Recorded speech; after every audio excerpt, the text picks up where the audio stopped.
Tonight is Monday, November 25th, 2019. This is the regular City Council meeting for the City of St. Peter. It is 7 o'clock p.m. We will call the meeting to order. Would all please join in the Pledge of Allegiance? I pledge allegiance to the flag of the United States of America and to the republic for which it stands, one nation, under God, indivisible, with liberty and justice for all. Everyone should have a copy of the agenda. Are there any changes to the agenda? If not, is there a motion to approve? So moved, Mr. Mayor. Second it. All in favor of the agenda as presented, please signify by saying aye. Aye. Opposed? Agenda is approved. Next, we have the minutes from our November 12th, 2019 meeting.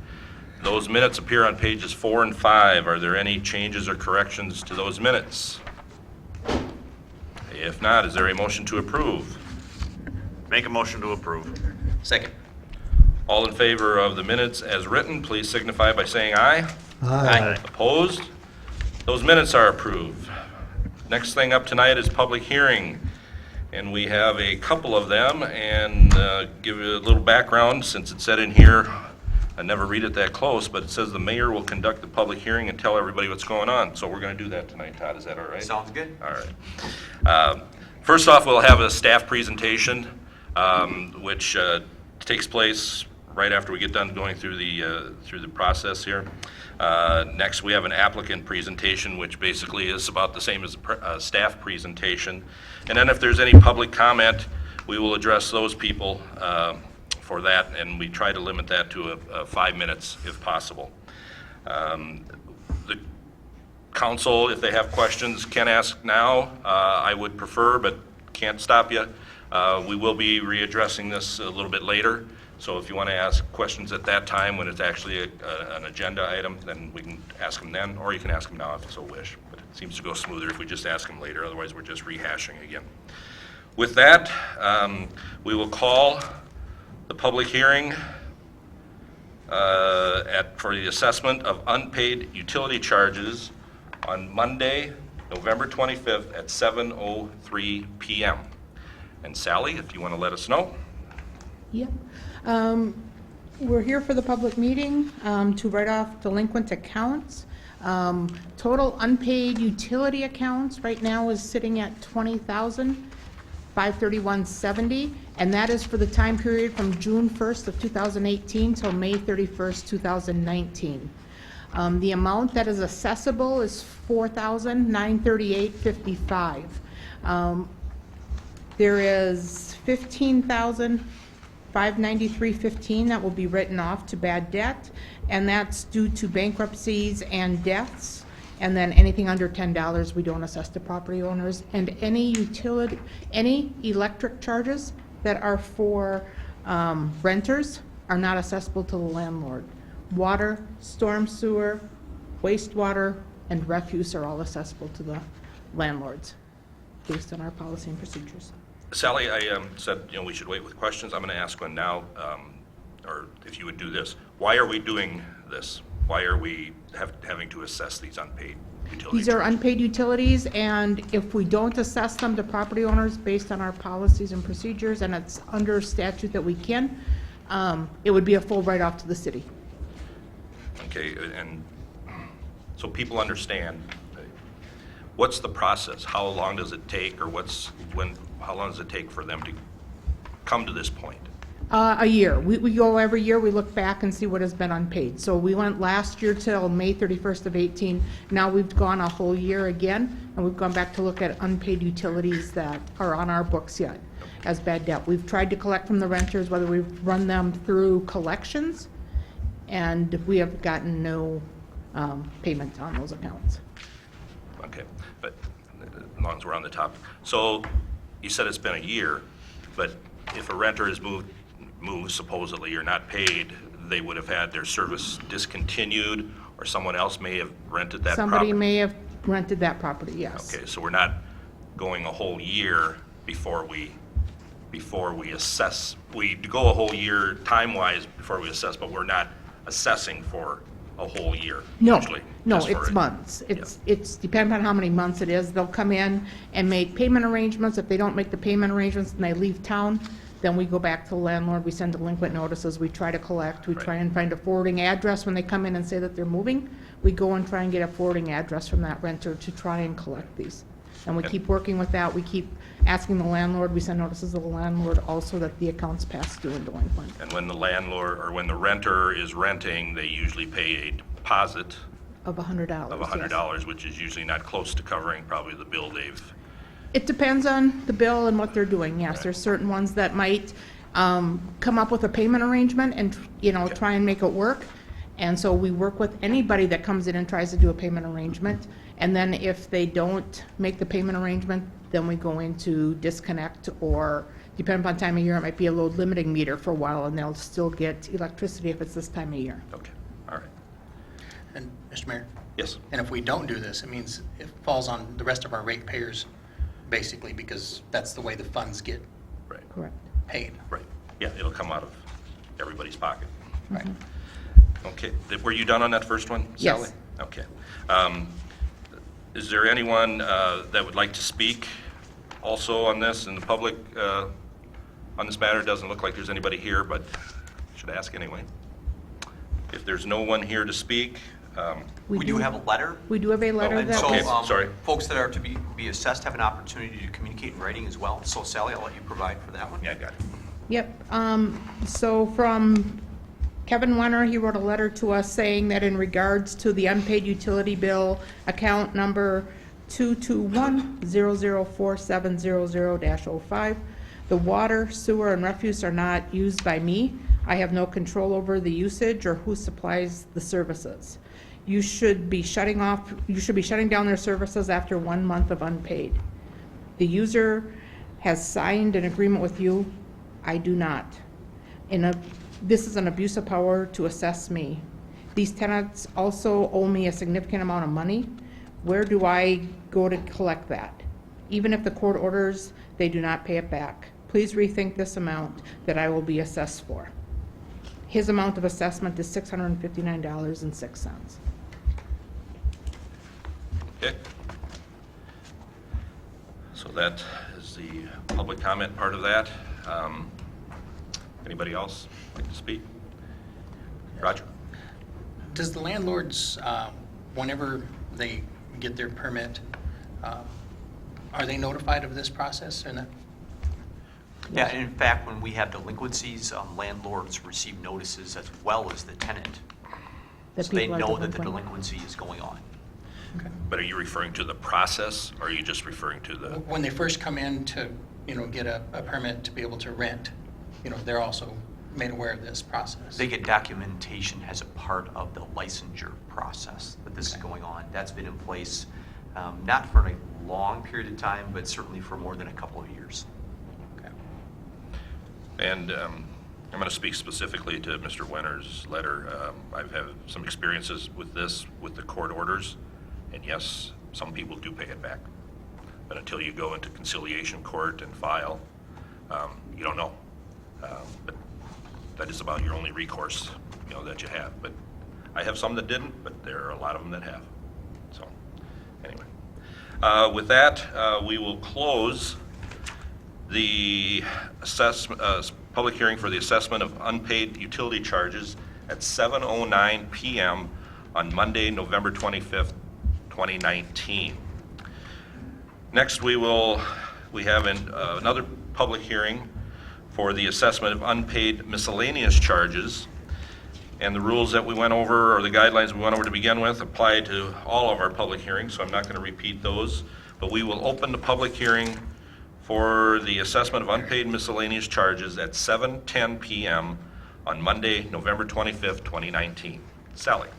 Yes, so on this one, this is for unpaid miscellaneous charges, which include lawn mowing, snow removal, driveway patches, and then there's also projects that were done throughout the city for curb, gutter, and driveways.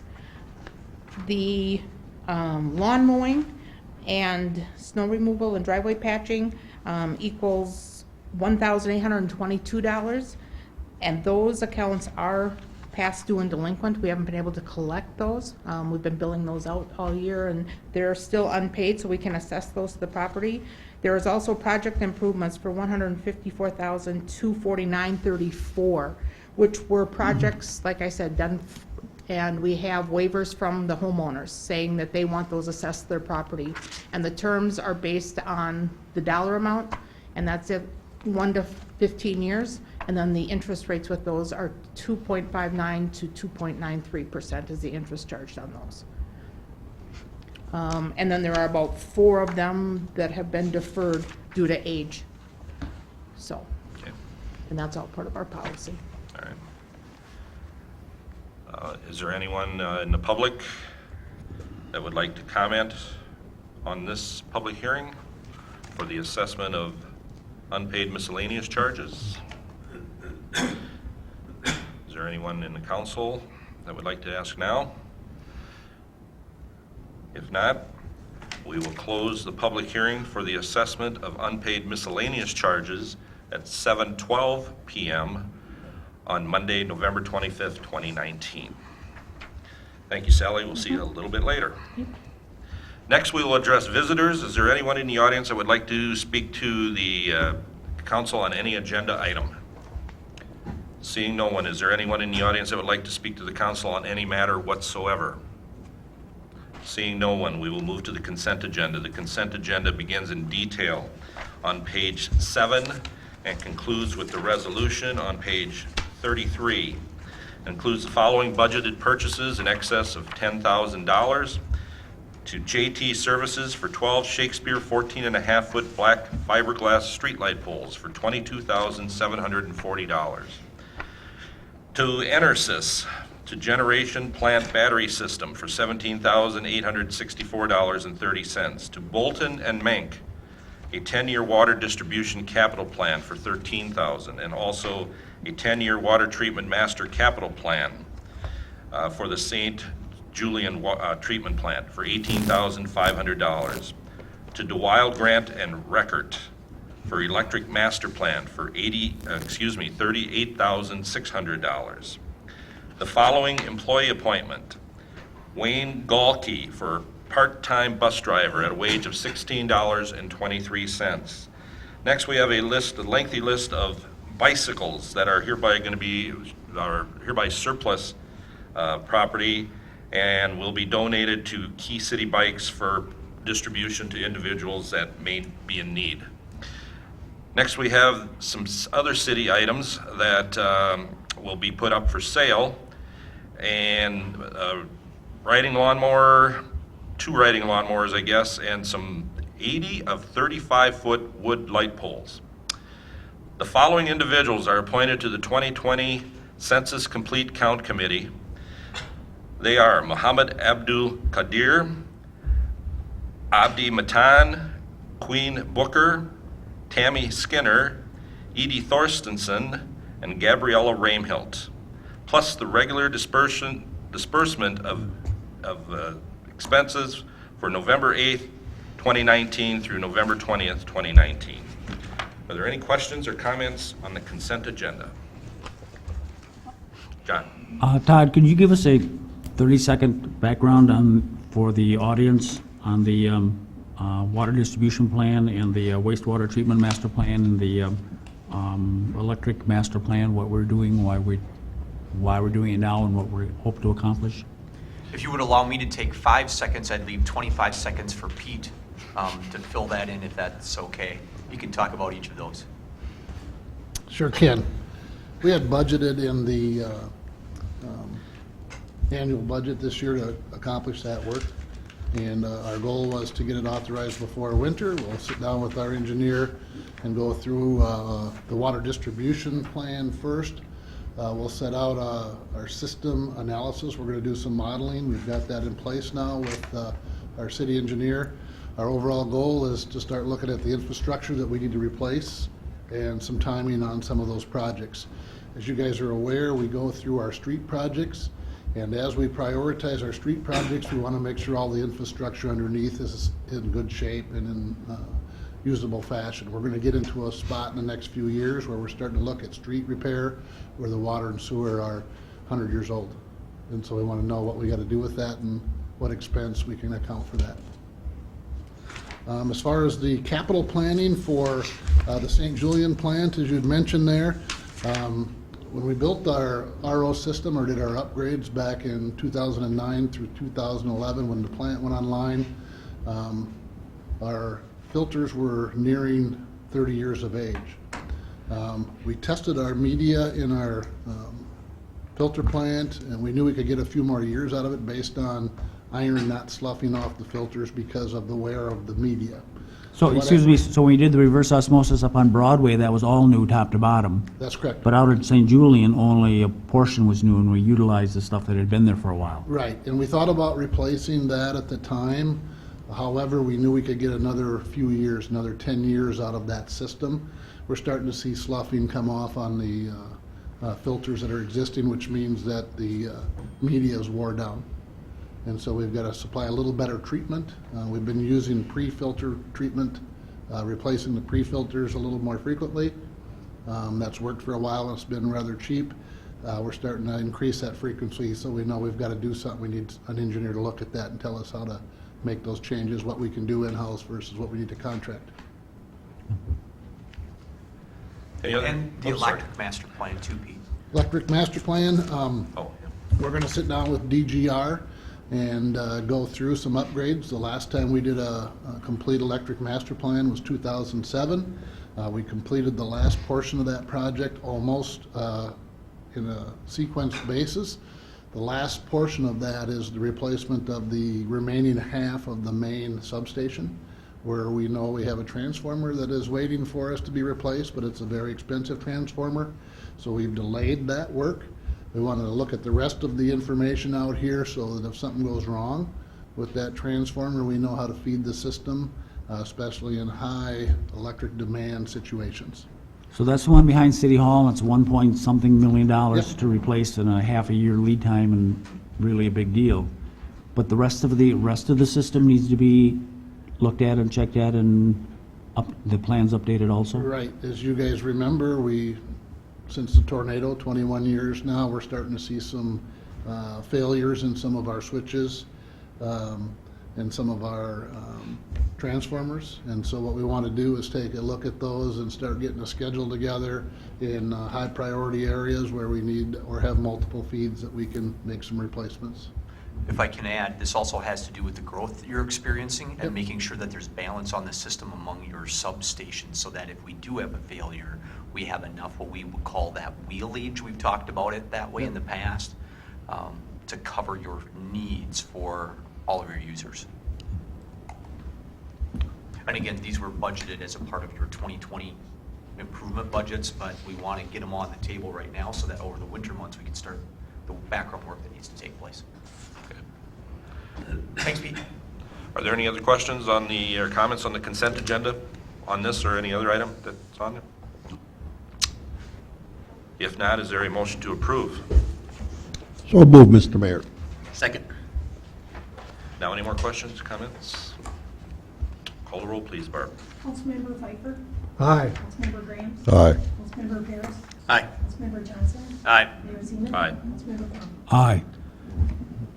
The consent agenda is approved. Next, we have unfinished business, and the first thing up is a refunding bond sale ratifications. Mr. Shannon Sweeney. Thank you, Mayor. Mayor and members of the council, a little more than a month ago, probably a month and a half ago, the council adopted a triggering resolution that authorized the mayor and city administrator to execute bond purchase agreements if certain savings were achieved in the refinance of 3 separate bond issues. They included sewer revenue refunding bonds that were originally issued in 2012, it refinanced a 2003 USDA loan that was originally done for the wastewater treatment facility. Tax increment financing bonds issued in 2013 that funded North 3rd Street improvements, and municipal state aid bonds that were issued in 2013 as well that funded the Washington Avenue Link project. We were able to achieve savings that exceeded what we had presented to the council at that time. We thought it was a good result. We did negotiate a sale with Baird, R.W. Baird, as we had discussed in the past.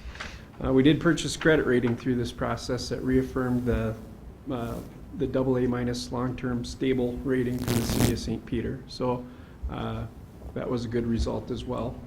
Your staff participated in a management call once again, did a nice job of responding to questions and following up with the rating agency. So it's not a fun process. It's not one that we like to undertake, but it does save us money, and so we do it, and we do recommend it.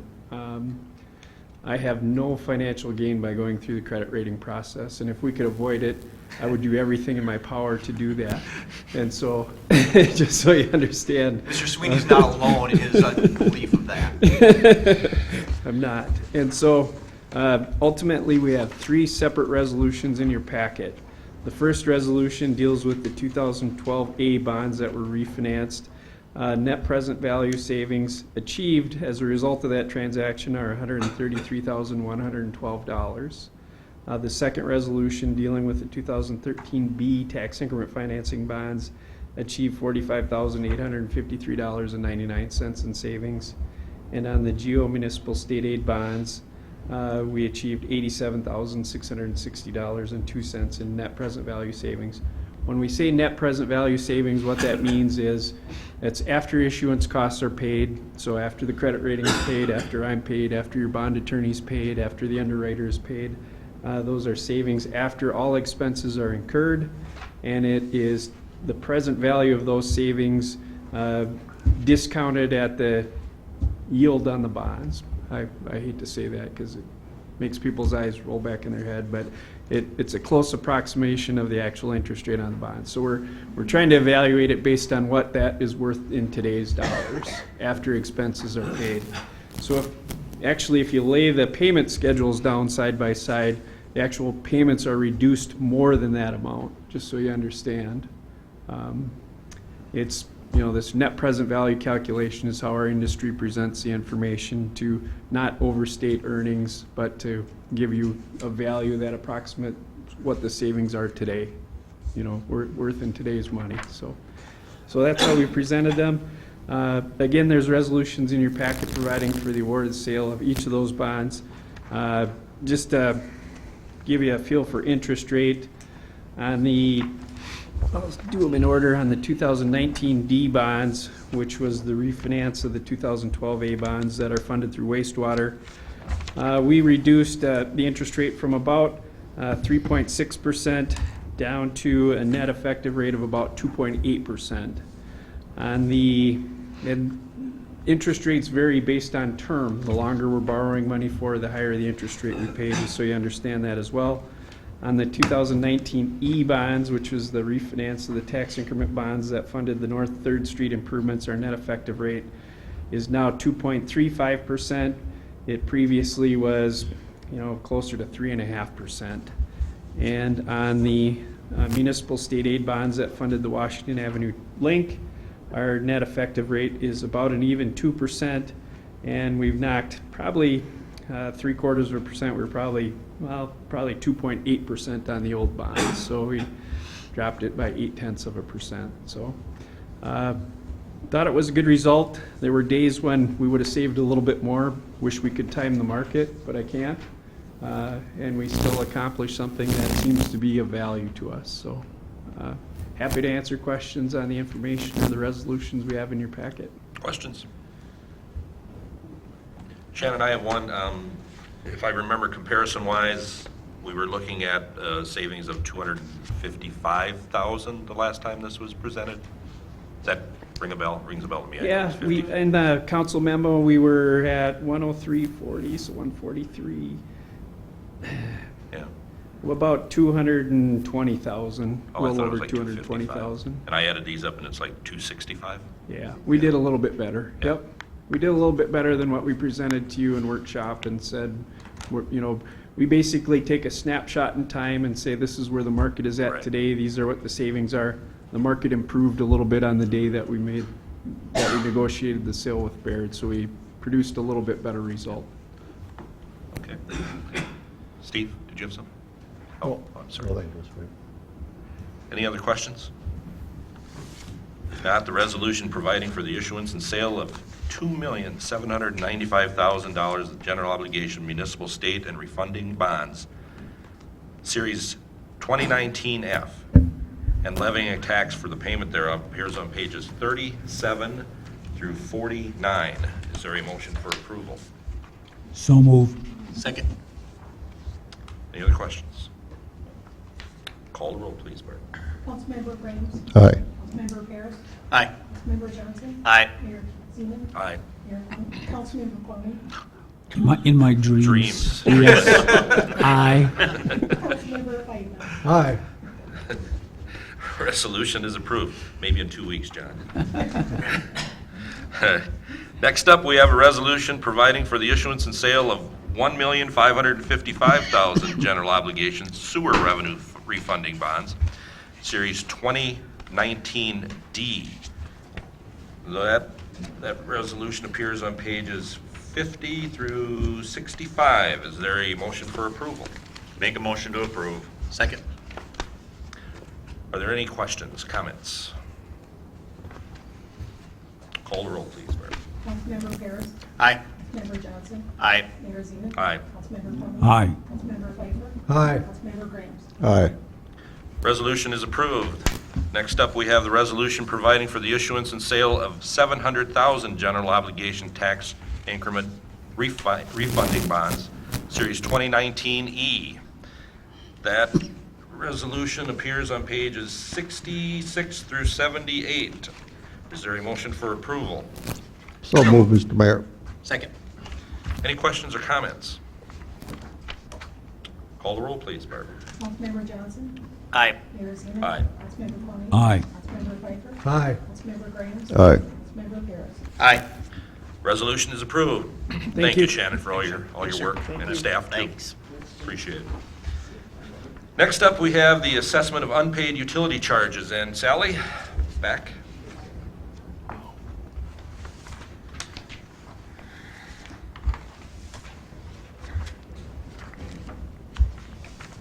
Mayor Zeman and council, we're here to approve the assessment rule and write-off of delinquent accounts. Memo starts on page 79.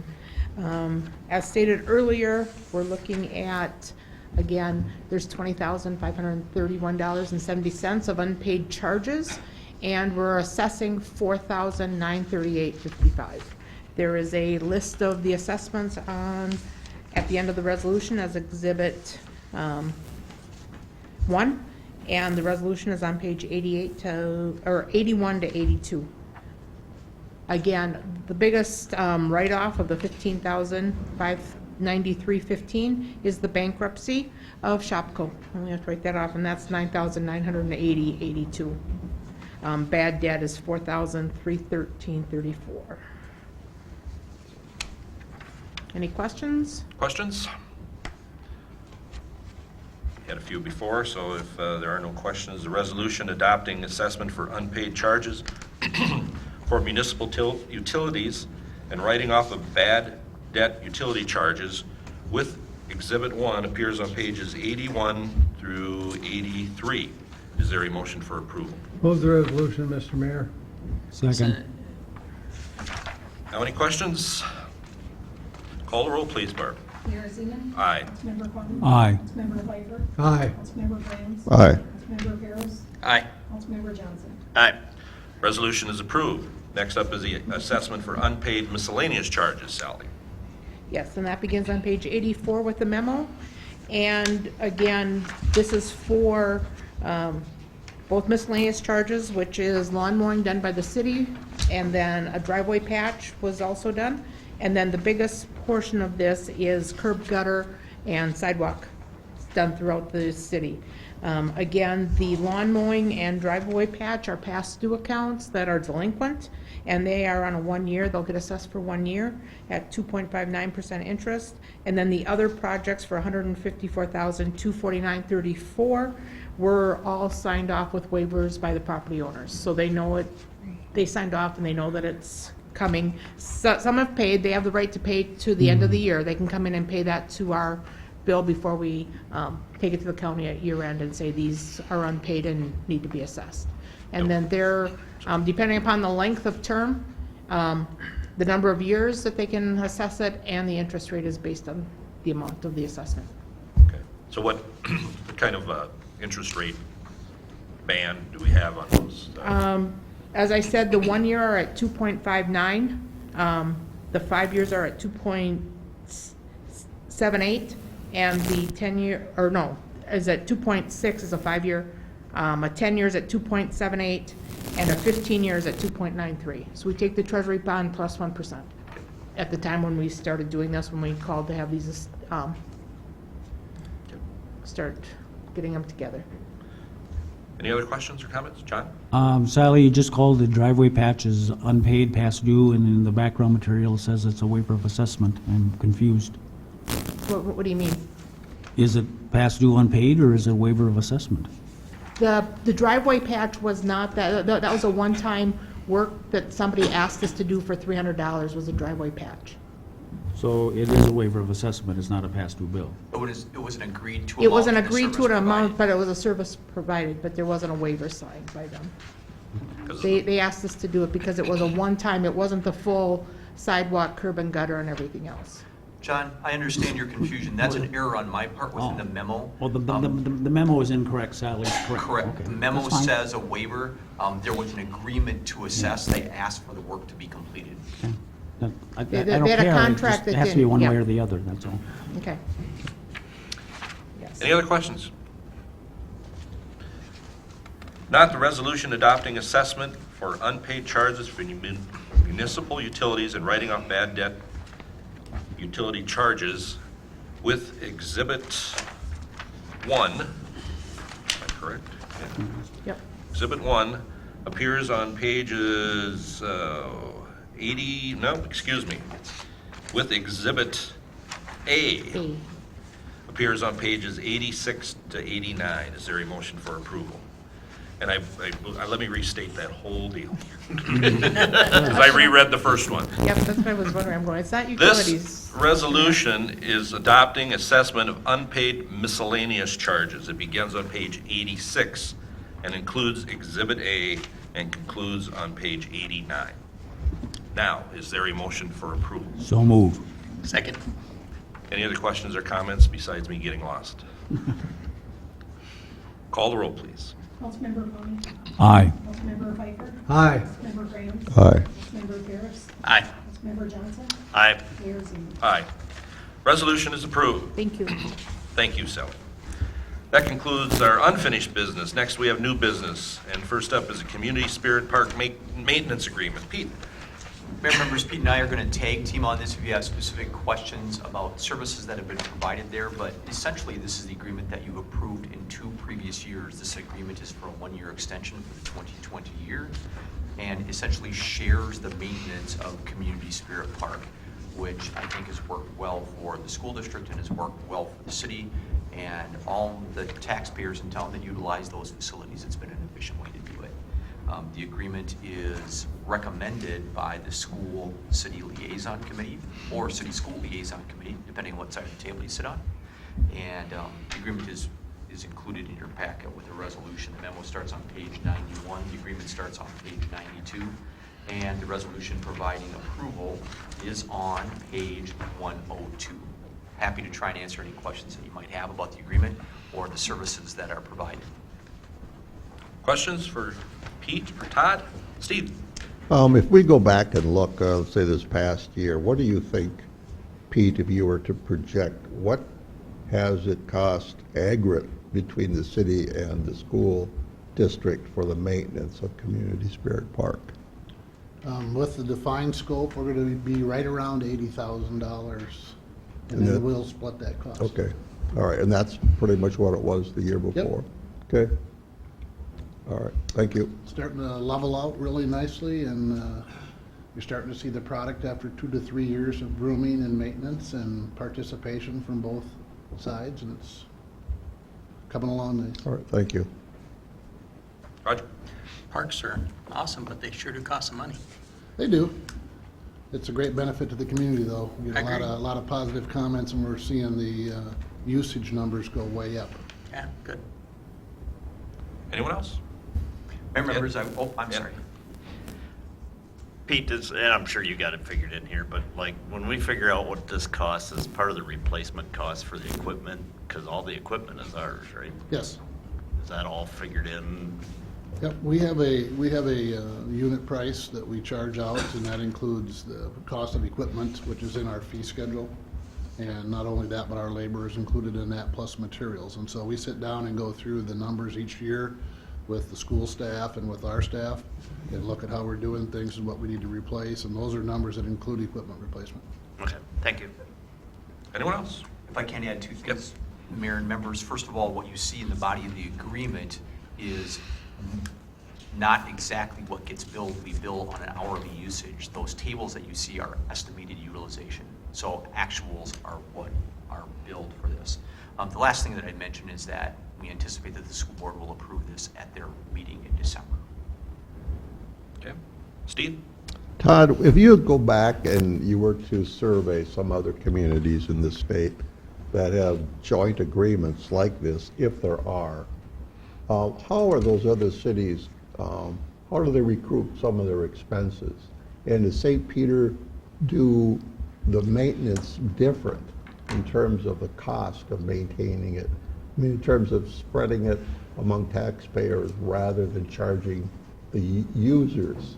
Does that make sense, kind of? Yeah, I think you're asking a few questions there. First Right. of all, I would mention that you are relatively unique in this. Not every city and school district has this kind of agreement. Not every community shares resources or facilities in the same way that you do. Do they maintain it in the same way? No, not necessarily. Those that have similar agreements work within their strength sets. And so it might be in some communities that the school district has a strength in mowing as opposed to the city, as it is in our instance. So those things change from location to location where it occurs. To your last question, let me mention it this way. This is how we typically talk about it. You have a small town business model relative to the utilization of park facilities by associations. So let me give an example of that. In other communities where we see activity, let me use a larger community like Rochester. The soccer association there or the softball association there pays per hour of utilization. And so they pay that into the city who maintains those fields. And so the city has a relatively easy way to predict utilization and revenue stream because they know that soccer teams last year used the fields X amount of hours and they can anticipate a revenue stream from that. That increases the cost for those players or those families. In St. Peter, your business model is different in that you don't charge per hour of utilization. What you do is have cooperative efforts with the associations, whether it's soccer, softball, or baseball, or you pick it, and indicate to them that if they want substantive capital improvements, that they have to participate with the city, and they have to help lead not only in the planning of that, but also in raising the funds to make that happen, and then the city council at times makes decisions to share within those costs. We found that to be very worthwhile for you, although frankly a little less predictable. The reason we believe that it has been worthwhile is because then you have associations that are committed to process and participate appropriately and help maintain or take care of the fields and don't let things happen to them because they're not just a user, they're a partner in the field, so to speak. And so that's been a business model that's worked for you. That doesn't have to be the model, but that's where you've been for a number of years, and again, I think has paid dividends in the long run. Okay, thank you. Anyone else? The resolution approving execution of maintenance agreement for 2020 between the city and school district 508 for Community Spirit Park appears on page 102. Is there a motion for approval? So move. Second? Any other questions? That was a really good example. Call the roll, please, Barb. Councilmember Pfeiffer. Aye. Councilmember Graham. Aye. Councilmember Paris. Aye. Councilmember Johnson. Aye. Mayor Seaman. Aye. Councilmember Quan. Aye. Resolution is approved. Thank you. Thanks again, Pete.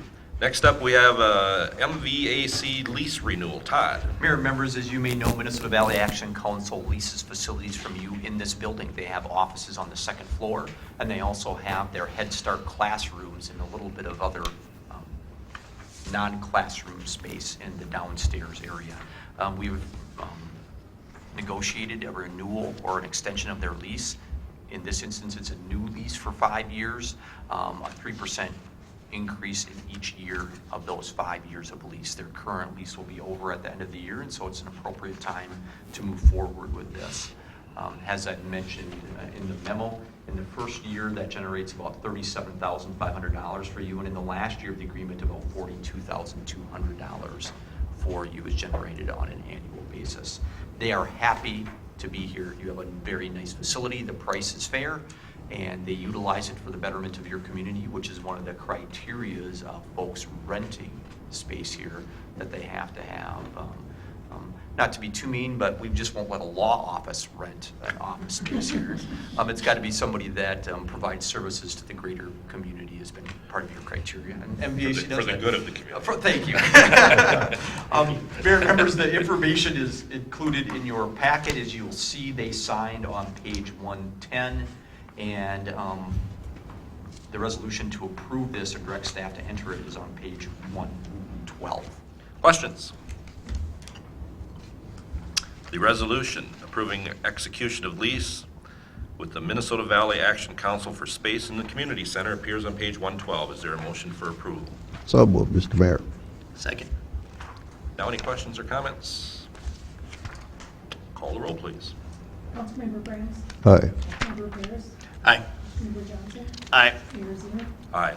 Councilmember Coney. Aye. Councilmember Pfeiffer. Aye. Resolution is approved. Next up, we have the 2020 polling place designations. Todd? Mayor members, there's a memo on page 113 and 114 that discusses this, and so we're trying to comply with the state of Minnesota and their hope that we will continue to seek ways to lessen voter confusion and frustration as it relates to where polling places are. I will mention, though, to that end, this one is a little bit different than what we've utilized in past years in that on the north end of town, we will be going back to the National Guard Armory. As you may recall, for the last couple of cycles, we have been at Johnson Hall at the fairgrounds. That's because the Armory has had remodeling and renovation that's been taking place. That project is completed, and so they are happy to host us. So the resolution provides for the opportunity to go back to the Armory, which is located on Swiss Street. The resolution is included in your packet on page 115. Questions? Steve? Did the city have to reimburse the Nicollet County Fairgrounds for the use of the polling place? Yes, we did pay rental for that facility. Okay, thank you. I know last year, I think there was a couple people that were confused. Did we find that this year as much? or- We had, because we were running the elections for the school district, I'm aware of one point of confusion related to MVED. As you'll note within the resolution that's included in here, this is really kind of a belt and suspenders approach because we anticipate potentially helping them with elections in the future. And so their polling places are included in our resolution as well. But that's the only one that I was really aware of. Signage goes up. Cards are sent to folks. This change will be accompanied by a card that goes to all registered voters within the appropriate ward and precincts. And so we do what we can to make sure that folks know and have opportunity to be at the right spot. Yeah. Ed? Do we pay rent at the Armory? We do pay rent at the Armory. We do not. Oh, I'm sorry. I thought we did. We pay for cleanup. We pay maintenance costs for their janitor to stay Yeah. as long as we need them there. Okay. Yeah. Anyone else? The resolution designating city and combined school district 508 polling places for 2020 appears on page 115. Is there a motion for approval? So moved. Second. Any more questions? Call the roll, please. Councilmember Paris. Aye. Councilmember Johnson. Aye. Mayor Zima. Aye. Councilmember Coney. Aye. Councilmember Pfeiffer. Aye. Councilmember Graham. Aye. Resolution is approved, and we get to see Mr. Moulton again for a couple of things here. Next up, we have the Broadway Generation Plant Project Preliminary Engineering. Pete? Mayor Zeman and City Council, back in 2003, we hired DGR Engineering to help us build a generation plant. We receive just a little over $430,000 annually in revenues for the operation of that facility. We do have a contract with SIMPA to make sure that facility is in operating condition through the year 2023. But we're starting to see some signs of a little bit of wear. Our system needs some upgrades, not only to the hardware, but to the software components. Monitoring controls, which are important for us to report to our MPCA permit. And our building automation is in need of some upgrades. Some of those upgrades include system event log processors, which are important to make sure that that thing cranks up and operates within a 10-minute window. We're asking that you authorize DGR to come in and do some work for us and design 3 phases of that process. We anticipate about $25,000 in engineering, at which time you'll see in our utility budget in the next couple of weeks, we've got some numbers identified out there for improvements there as well. And we'd like to get started and get some processes built here in February, March, April. Okay. Questions? Steve? Pete, can SIMPA remotely operate the generator on Broadway? They send the signal to start that. Or Yes. so they really don't remotely start it? Or They do remotely start it. They do, Yep, okay. from their office in Rochester. Okay, Yep, and we know when that happens, and we usually send staff up there within a few minutes to make sure everything's operating. They can see right now a portion of what's running, and so we need to upgrade that so they can see fully that we're meeting the requirements of our contract with them. okay. Thanks, Pete. John? Pete, you mentioned excuse me, you mentioned 400 and some $1,000 of annual income we received from SIMPA That's right. for the operation of the plant. The majority of that goes to pay the bonds that we took to build the plant originally in 2003. We have a little bit left over. Yes, we do. And then any other expenses such as fuel and such, SIMPA reimburses us for that. That's part of the maintenance agreement. SIMPA does pay for the fuel for that operation. Now, the bonds run longer than the contract with SIMPA does. Is that a fair statement? That is an accurate statement in that the bonds run longer than the initial agreement, but there are 2 or 3 5-year options that SIMPA can exercise, and then they would match up fairly closely, John. They may or may not. They probably will. This has worked out well for them. It has worked out well for them. They probably will. At the end of that time, when the options have expired and the bonds are paid, then we own it, and then what? That's 10 years from now?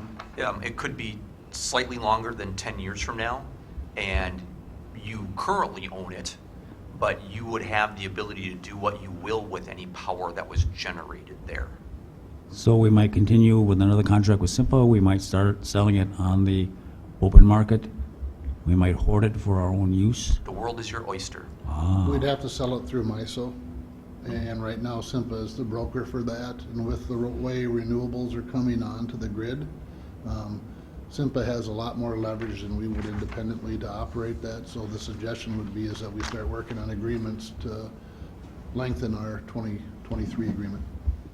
Their ability to dispatch has value to us, whether they are paying us the capacity charge, that $430,000 or not. Yep. At least in today's world. Who knows what could happen in 5 years. Yeah. Thank you. Pete, earlier in the consent agenda, we approved another contract with DGR for $38,600.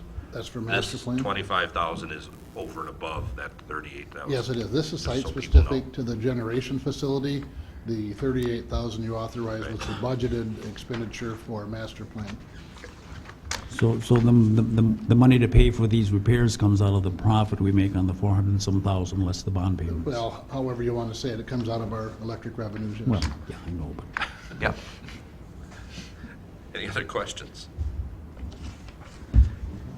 The resolution retaining DeWild Grant Record and Associates to prepare and design a project to upgrade the Broadway electrical generation plant appears on page 117. Is there a motion for approval?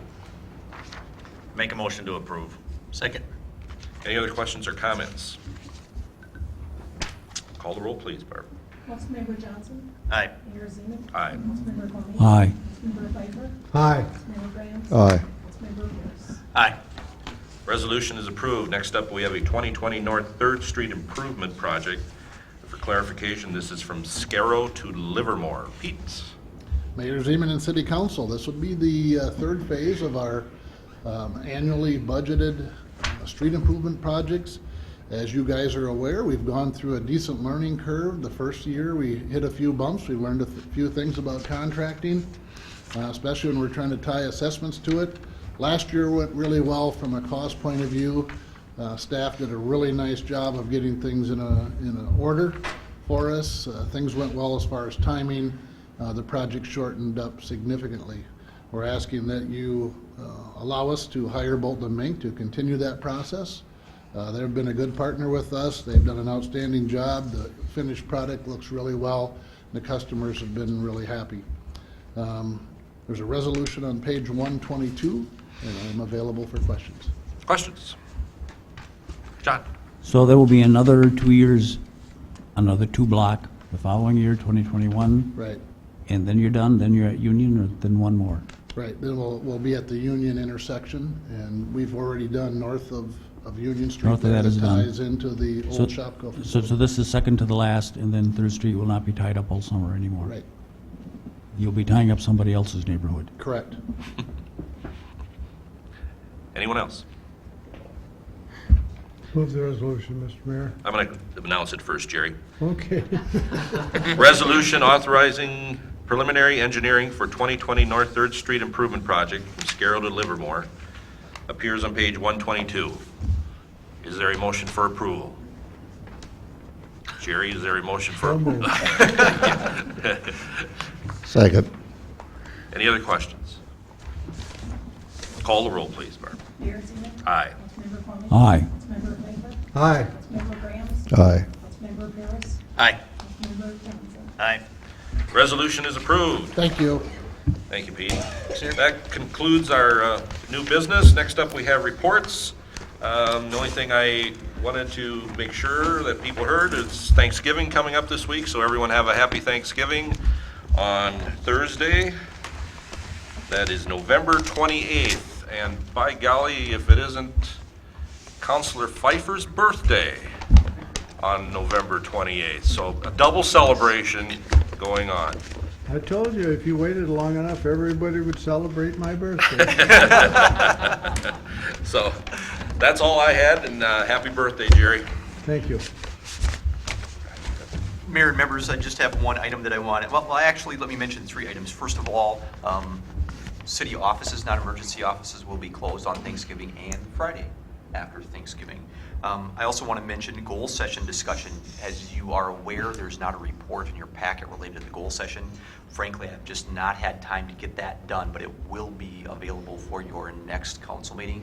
I would mention to all the folks out there that are watching us or might want to know, that goal session included not only the current elected officials, but the newly elected city officials. And I thought you had wonderful discussion, and there certainly wasn't a dull moment from 3 o'clock till 10 o'clock that evening. A couple of the major ones that I will mention is that you did decide to make some changes to your list of issues of vital importance and some of your partnership issues, or what we call white sheet issues, among some other things. You didn't get every topic covered, and I'll mention that within the report, what ones were covered and what ones were not covered. But I thought overall a good meeting, certainly open to commentary from any other members, mayor and members. If there's anybody else who wants to comment? The only comment I'd like to make is I want to thank the 4 councilor-elects for being there. It wasn't a requirement that you be there, but it was very helpful that you were. So once again, the 2 of you that are here, thank you, and I will tell the other 2 next time I see them. In 7 hours, nobody walked out early. Yeah, I don't know why, remember. I don't know why, nobody did. The door was locked. No, it was not. Does any? I just have one more item for you. Yeah, I go do want to ahead. mention leaf collection, although folks that might be seeing this on TV will catch this late, and I apologize for that. Tomorrow appears to be the last day of leaf collection. So Pete's crew has been every place, and they've been going since October 20th, 21st. And so they've been going, picking up leaves. Street sweeping has been ongoing. Some of you may know that it appears that Mother Nature will be stopping us after Tuesday. So just to be aware of that. I noticed on Saturday, there were people raking on North 5th Street, so I don't know if that was part of the retracking part the last day or today, I guess it would have been. So, they had quite some piles there. Pete's crews have been crisscrossing town multiple times. All right. Anyone else have anything they would like to add? John? Todd, the process continues for choosing new hospital CEO? The process continues for choosing new hospital CEO. Right now, it is my hope that the commission will be in a position to take action approving a contract or the principal issues related to the contract at their meeting on Wednesday. And I anticipate that will then, the confirmation of the person will come back to your council meeting on December 9th. After the 10-hour meeting, goal-setting session on Monday, we had a 9-hour meeting with the candidates. Why anybody would want to be on city council is beyond my comprehension. But Yeah, it was fascinating stuff, I thought. It took you this many years to figure that out. It took you this long to figure that out. We were very lucky in town to have 5 very high-quality candidates, very, very nice people. And so we hope to have that wrapped up on Wednesday then again on December 9th by the city concurrence on the part of the city council. Okay. Anyone else? Anything to add? If not, is there a motion to adjourn? So moved, Mr. Mayor. Second. All in favor of adjournment, please signify by saying aye. Aye. Opposed? We are adjourned.